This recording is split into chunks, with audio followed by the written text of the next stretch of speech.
Ketua Majelis Permusyawaratan Republik Indonesia Bambang Susatyo hadir pada angkat sumpah dokter ke-55 Fakultas Kedokteran Universitas Muhammadiyah Jakarta. Kehadirannya memberikan pengarahan dan motivasi kepada 102 lulusan.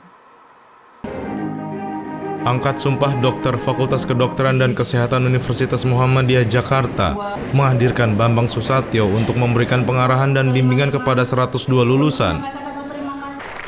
Melalui pidatonya, Bambang Susatyo memberikan dukungan positif untuk lulusan sehingga mampu berlayar di berbagai wilayah dan memberikan pelayanan yang terbaik.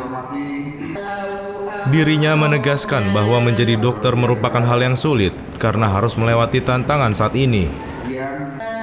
Menurutnya, untuk memberdayakan dokter, perlu adanya fasilitas terbaik pada fakultas kedokteran di berbagai kampus.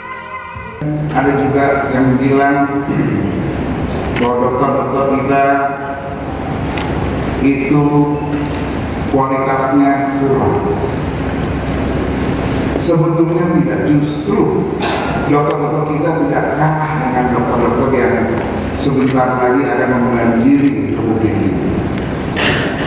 Menurut saya sebagai ketua MPR itu bukan solusi yang pas.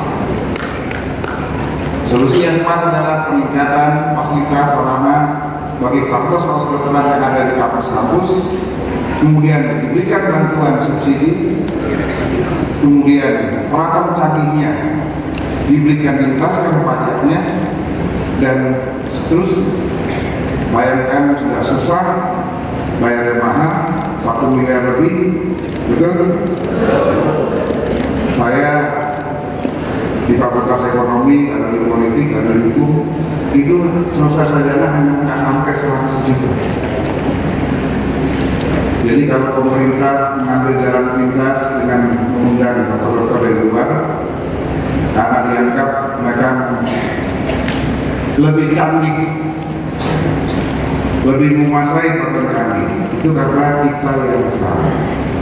Coba kalau dokter kedokteran diberikan bantuan berbagai fasilitas, dari mulai peralatan canggih, gaji dosen-dosen, sejahtera yang diberikan. Bagaimana kita berharap banyak kalau para dosen yang ngajar dalam suasana mengajar memikirkan rumahnya kurang beras, anaknya belum masuk sekolah karena kekurangan biaya dan negara belum mampu memberikan kesejahteraan bagi para dosen-dosen dan lain-lain.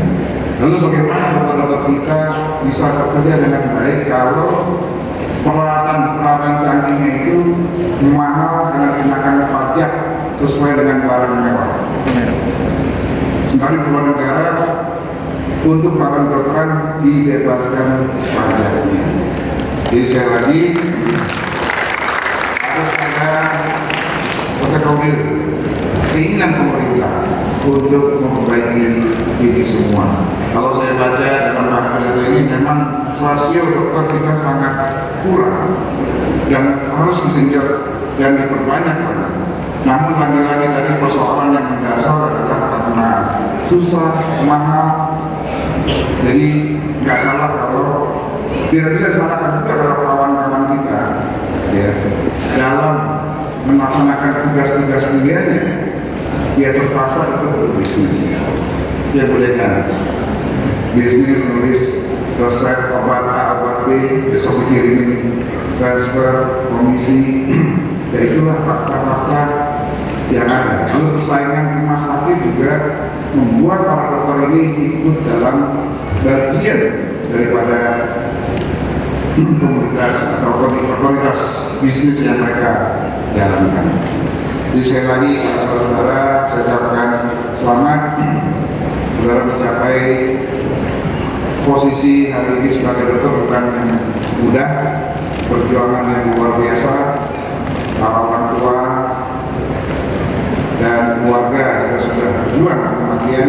Saya berharap saudara dapat membantu rakyat dan membuktikan bahwa dokter-dokter kita tidak kalah dengan dokter-dokter yang ada.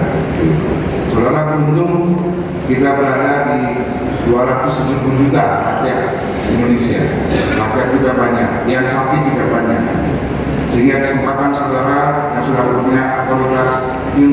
latihannya cukup banyak dibandingkan dengan dokter Jepang. Pada cerita dokter Jepang itu tidak ahli anak, lebih ahli dokter kita, karena baru jadi dokter kesempatan mengingatnya lebih banyak ribuan yang di Dengan dokter Jepang, Belanda tidak banyak yang di jadi latihannya banyak yang di Indonesia.